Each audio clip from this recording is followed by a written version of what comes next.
accroche et qu'on peut pousser aussi fort qu'un thruster. Il a imaginé sa planche idéale. La Twin Pin, elle a un bottom shape ultra atypique. La première sensation instantanée, c'est instabilité. Si je devais résumer la planche par un mot, ça serait en fait subtilité. Si vous cherchez une planche rapide, facile à vivre, je pense qu'il ne faut pas aller vers ça. Dans cette vidéo, je vais parler d'un Twin Fin atypique, la Twin Pin de Channel Island. C'est une planche sur laquelle j'ai eu différents retours. Certains l'adorent, d'autres la détestent. On va essayer de comprendre pourquoi est-ce qu'elle est spéciale et potentiellement, est-ce qu'elle est faite pour vous, est-ce qu'elle a été faite pour moi ou est-ce qu'il vaut mieux passer son chemin. C'est parti. Alors ce qu'il faut comprendre tout d'abord, c'est que c'est une planche qui a été pensée et développée par Mikey February, on va dire c'est plus simple, et Britt Merrick, donc le shaper de Channel Island. Dans les grandes lignes, c'est une planche qui est censée avoir beaucoup d'accroche et qu'on peut pousser aussi fort qu'un thruster. C'est une planche qui est censée avoir du flow et être surfable dans tout type de conditions, des petites vagues jusqu'aux grandes vagues. C'est comme ça qu'elle est vendue. Après, toujours pareil, pour avoir une versatilité réelle dans la taille et la puissance des vagues, généralement, oui, le shape fonctionne, mais il va peut-être falloir avoir deux cotes différentes pour vraiment avoir quelque chose qui fonctionne correctement. Comme souvent, la planche, elle est annoncée pour être surfée par des surfeurs intermédiaires jusqu'à experts. Ce qui est quand même très intéressant d'un point de vue marketing sur cette planche, c'est que, comme je viens de le dire, elle a été développée par Mikey Feb. Donc, il y a énormément de vidéos de lui avec la planche. On le voit beaucoup la surfer. C'est un peu, j'ai l'impression, sa planche fétiche. En tout cas, c'est comme ça qu'il présente les choses. Ce qu'on comprend, c'est qu'il a imaginé sa planche idéale et que tous les deux, avec Britt Merrick, ils l'ont développée. Forcément, quand on regarde surfer Mikey Feb, c'est subjectif, mais je pense qu'on peut assez facilement dire que on aime ou on n'aime pas, mais il a énormément de flow, il a un style très marqué. Il est super technique parce que c'est quand même à la base un compétiteur, il a été sur le CT. Il est capable de tuber, de faire des airs, de faire des énormes carves, donc très complet et très solide. Ce qui fait que ce qui va nous paraître facile quand on le regarde surfer, en réalité est inaccessible pour le commun des mortels. Et donc il va y avoir un gap entre ce que lui est capable de faire avec la planche et ce que moi, surfeurs intermédiaires, même avancés, surfeurs normaux on va dire, vont pouvoir tirer de la planche. Pour la présenter un peu techniquement,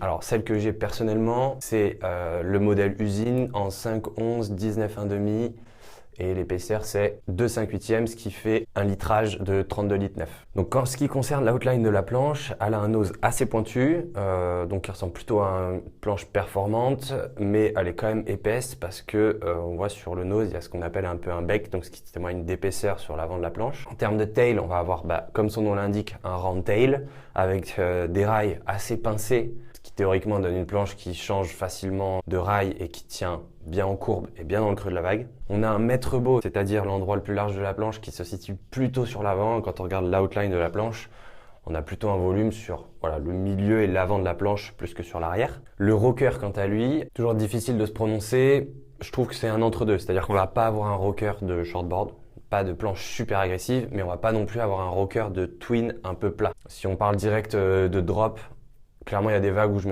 me serais senti plus à l'aise avec un thruster traditionnel, mais où ça passe beaucoup plus facilement qu'avec d'autres twins, comme par exemple si je prends un point de comparaison, même si c'est deux planches différentes, la Fishbird de Channel Island, qui est aussi censée être un twin performant, je passe plus facilement dans le creux avec la Twin Pin qu'avec la Fishbird. Maintenant, on va parler du point, je pense, essentiel du shape de cette planche et ce qui en fait sa particularité et cette planche très spéciale à surfer, c'est le bottom shape, donc le dessous de la planche. Traditionnellement, souvent les planches, elles sont faites avec une partie un peu plate, un concave, puis un double concave, et on termine soit sur un léger V vraiment, mais à l'arrière, soit sur un double concave, mais souvent on aura un V, mais sur vraiment la dernière partie de la planche, c'est toute fine. Ça donne quoi? Généralement, ça donne du lift à la planche, ça donne de la vitesse à la planche et ça permet aussi d'avoir vachement de contrôle sur le pied arrière et de pouvoir changer de direction assez facilement tout en ayant une planche qui se dirige facilement. La Twin Pin, elle a un bottom shape ultra atypique. Je n'irai pas jusqu'à dire que ça n'existe pas ailleurs parce que j'en sais rien, mais un bon point de comparaison, il y a une vidéo sur YouTube avec William Aliotti, je mettrai le lien en description, qui s'appelle How Far You Can Push a Twin Fin. Et en fait, il essaye, voilà, je crois qu'il y a une dizaine de planches, dont la Twin Pin de Channel Island, mais plein d'autres twins d'autres marques. Et en fait, ils sont tous conçus sous ce schéma-là dont j'ai parlé, avec plutôt du concave, du double concave. La Twin Pin, elle est flat, donc c'est-à-dire plate, et elle se termine par un V. Là, je l'ai là vite fait. Ok, on voit pas très bien là comme ça, mais en gros, de là jusque ici, on va avoir du flat. La planche est plate. Et à partir d'ici, à peu près là, c'est pas du tout un concave justement, c'est uniquement un V. C'est-à-dire que à ce niveau-là, la planche, elle est comme ça dessous. En ce qui concerne les dérives de la planche, moi je me suis pas foulé, je suis allé chercher ce qui est recommandé par le shaper, c'est-à-dire les BMT de chez Merrick. Elles ont été faites spécialement pour la planche. C'est un mélange c'est un intermédiaire entre une dérive classique et une keel. Là, on voit la keel de la Fishbird, donc qui est très étirée sur l'arrière. Celle de la Twin Pin, la BMT, qui veut dire Brit Merrick, qui est conçue exprès pour la planche. Donc voilà, je suis pas allé chercher plus loin. Après, c'est une dérive qui est quand même chère, parce que neuve, je crois que c'est 150 € la paire. Et en fait, elle est à mi-chemin entre une dérive keel, donc comme ça, beaucoup plus large et étirée sur l'arrière. Et pour autant, la BMT a plus de déport qu'une dérive de twin classique comme ça, qui s'arrête directement ici et qui va avoir un rake moins important. Je pense qu'avec des dérives classiques comme ça, la planche manquerait sans doute d'accroche, il y aurait trop de pivots, il risquerait de vite zipper. Avec des keels, à mon avis, il y aurait potentiellement trop d'accroche. Enfin, en tout cas, c'est ce que dit Brit Merrick dans les interviews quand il parle de la planche. Après, bon, voilà. C'est aussi une entreprise, donc eux, ça les arrange de faire une nouvelle dérive spécifique à la planche, que les gens achètent exprès pour la planche. Après, je trouve que ces BMT là, elles sont bien, je les utilise sur mes autres twins, parce que justement, elles sont un peu sur un entre-deux, entre la dérive twin perf et puis la dérive keel. Alors pourquoi moi j'ai voulu essayer cette planche? Moi je suis plutôt fan du surf de Mikey Feb, même de son univers en général. Je trouve que ce qu'il fait, c'est super agréable à regarder, son style est super inspirant, son surf est beau. Donc forcément, le marketing marche, j'ai envie d'essayer les planches qui surfent. Deuxièmement, c'est une planche que l'hiver dernier, en fait, il se trouve que je travaillais dans un surf shop et j'avais ces planches-là sous le nez et j'avoue qu'elles me faisaient beaucoup d'œil, je les prenais souvent sous le bras, j'avais envie de les essayer. Troisième raison, au magasin, donc j'avais des gens qui passaient, certains étaient vraiment fans de la planche, genre l'adoraient. Généralement, c'était des bons surfeurs, voire des excellents surfeurs. Et d'autres, en fait, ne l'avaient pas aimée et avaient plutôt tendance à la revendre assez rapidement. D'ailleurs, celle que j'ai moi, je crois que je suis au moins son 3e propriétaire. Et bon, j'avais quand même envie de trouver une place dans mon quiver à cette planche, je voulais que ça ait quand même du sens. Et il se trouve que j'avais envie d'avoir une twin fin capable d'aller dans des vagues plutôt engagées. J'avais la Fishbird et un autre twin de petites vagues. La Fishbird, je la trouve très bien jusqu'à 1m20, mais quand ça commence à envoyer un peu, la planche, elle est incontrôlable, elle plane au-dessus de l'eau, il n'y a pas assez de rails, etc. C'est pas bon. Donc je me suis dit ça serait fun de pouvoir aller en twin dans des vagues on va dire d'1m50 plus, donc jusqu'à 2 mètres, voilà dans ces eaux-là. Bon après, taille des vagues c'est toujours un sujet difficile, mais on va dire dans des conditions solides quoi, au-dessus de ma tête. Et ça me semblait être à mon plan et d'ailleurs j'avais envie du coup d'une cote assez importante, je l'ai dit c'est la 5/11 que j'ai qui fait presque 33 litres, pour avoir du confort au démarrage, etc. Ça me tentait bien. Première sensation à la rame, je me sens porté, la rame est facile, la planche flotte bien, confort et départ facile dès la première vague. Sur le drop, comme je l'ai dit tout à l'heure, la planche a du rocker, c'est pas aussi prononcé qu'un thruster traditionnel, donc quand c'est vraiment engagé, va falloir un peu gérer le truc. Premier take-off, première vague surfée, la première sensation instantanée, c'est instabilité. Je me dis waouh, la planche, je suis dessus, ça part comme ça. Et là, je me dis tout de suite, il va falloir que je reste très bas sur mes appuis, très à l'écoute de mes appuis, que je sois beaucoup sur le pied avant et que je sois dynamique. Pas du tout esprit cruise, chill, comme on peut avoir en général sur les twins. Deuxième chose qui me frappe et qui me saute à l'esprit tout de suite, c'est que dès que je mets la planche sur le rail, donc au bottom ou en courbe, la planche accélère comme c'est pas possible. Je n'avais jamais ressenti ça. Alors c'est un peu enfoncer une porte ouverte que de dire que sur des planches performantes, il faut surfer sur le rail et c'est là qu'elle va vite. Mais là, j'ai vraiment une sensation d'accélération que j'ai pas sur mes autres planches et pas sur mes thrusters classiques. C'est vraiment troublant. Et finalement, le ressenti qu'on a à force de la surfer, etc. C'est vraiment ce truc de la planche, elle veut sauter, rebondir de rail en rail. Et donc je me dis, cette planche en fait elle n'est pas faite du tout pour cruiser, et finalement quand on regarde Mikey Phelps surfer, c'est exactement ce qu'il fait. J'aurais aimé, limite, ne pas savoir que c'était une planche développée par Mikey Phelps pour savoir si j'aurais réussi à faire la connexion entre la planche et le surfeur, parce que quand on sait que c'est sa planche en fait et qu'on l'a sous les pieds, on comprend direct sa façon de bouger dans le sens où il arrive à faire des carves avec qui sont impressionnants, il est tout détendu, etc. Parce qu'en fait la planche, elle va super vite en courbe, elle est super vive et elle est capable de tourner très court, de tenir et de glisser en même temps. Et moi je trouve qu'il a réussi et c'est assez fort. Alors peut-être que je suis influencé par le fait que je connais l'histoire de la planche, mais à mon sens, il a réussi à transmettre son surf dans la planche. Clairement, c'est assez impressionnant. Donc si vous êtes fan de Mikey Phelps et que vous savez déjà un peu surfer sur le rail, ça peut être intéressant d'aller tester la planche. Mais attention, comme je disais tout à l'heure, c'est une planche qui a un flow très particulier. C'est pas une planche qui se laisse surfer toute seule, qui va vous faire surfer. C'est à vous de la faire surfer. Contrairement à ce qu'on a généralement sur des twin fins où c'est des planches faciles à surfer. Je pense que, alors là j'interprète selon mes sensations et mes connaissances en surf. S'il y a des shapers dans le coin ou des surfeurs plus expérimentés qui ne sont pas d'accord ou qui ont envie d'éclairer ou d'étayer ce que je dis, n'hésitez pas à le faire en commentaire. Ma sensation, c'est que c'est le bottom shape de la planche qui est hyper important sur ce ressenti.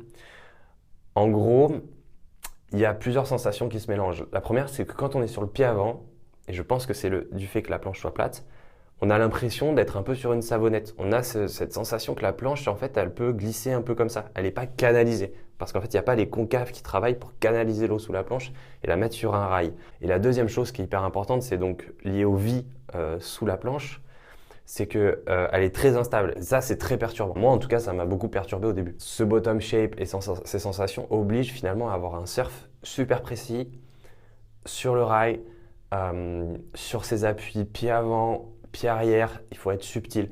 Si je devais résumer la planche par un mot, ça serait en fait subtilité.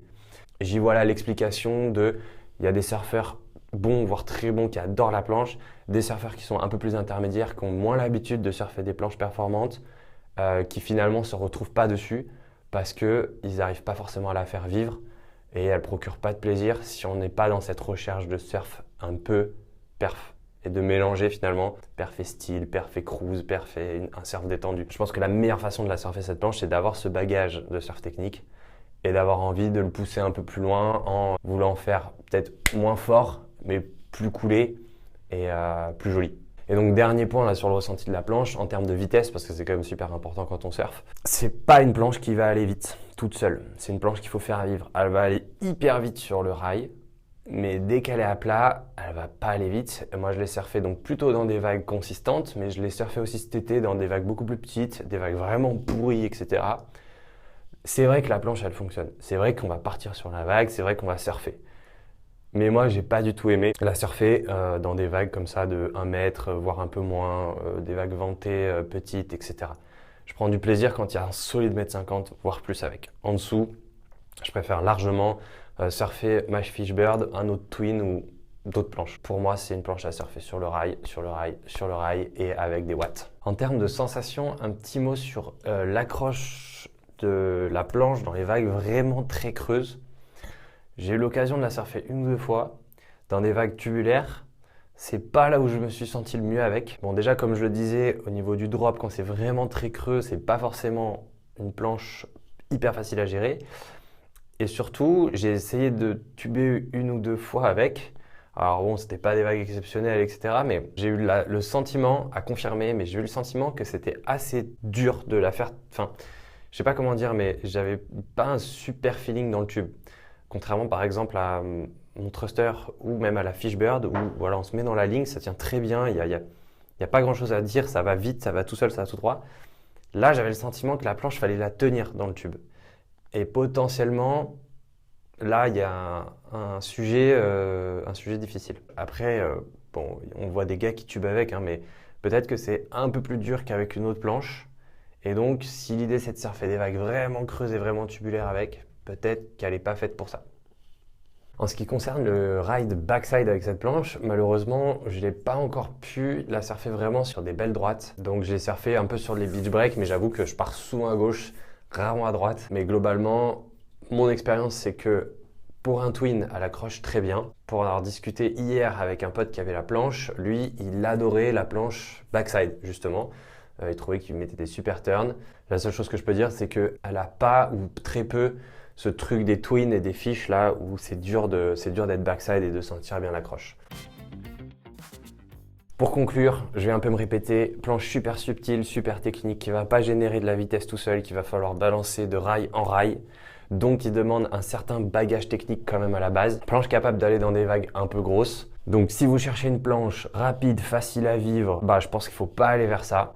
En revanche, si vous voulez quelque chose qui tient dans les grosses vagues, qui a du groove et qui va vous faire découvrir des sensations, à mon sens, plutôt inédites, foncez. A fortiori si vous aimez le surf de Mikey Feb. Bon, voilà, let's go. À la fois, je pense que j'ai vraiment pris mes vagues les plus pourries avec de ces derniers temps et en même temps, j'ai aussi pris mes meilleures vagues avec. J'ai vraiment eu des super sensations et des super turns avec. J'ai envie de continuer à la pousser et je pense qu'elle va potentiellement amener mon surf à un palier supérieur, enfin au palier suivant. Et ça c'est top. Comme d'habitude, je vous laisse avec des images de surf pour pouvoir replacer mes propos dans un contexte. Voilà, j'ai des retours très positifs sur mes présentations de planches. Ça me fait très plaisir, ça m'encourage à continuer. Moi, j'adore tout le processus de création de ces vidéos. Donc, n'hésitez surtout pas à liker la vidéo, à vous abonner, à laisser un commentaire. N'hésitez surtout pas à donner votre avis. Si vous n'êtes pas d'accord, c'est là où c'est le plus intéressant. Si vous êtes d'accord, c'est aussi intéressant parce que ça confirme un peu mon analyse, mais moi j'aime beaucoup échanger, vous pourrez le voir sur les autres vidéos, j'essaie de répondre. Je vous laisse, je vous dis à très vite pour une nouvelle planche, et puis surtout d'ici là, bon surf à tous. Ciao!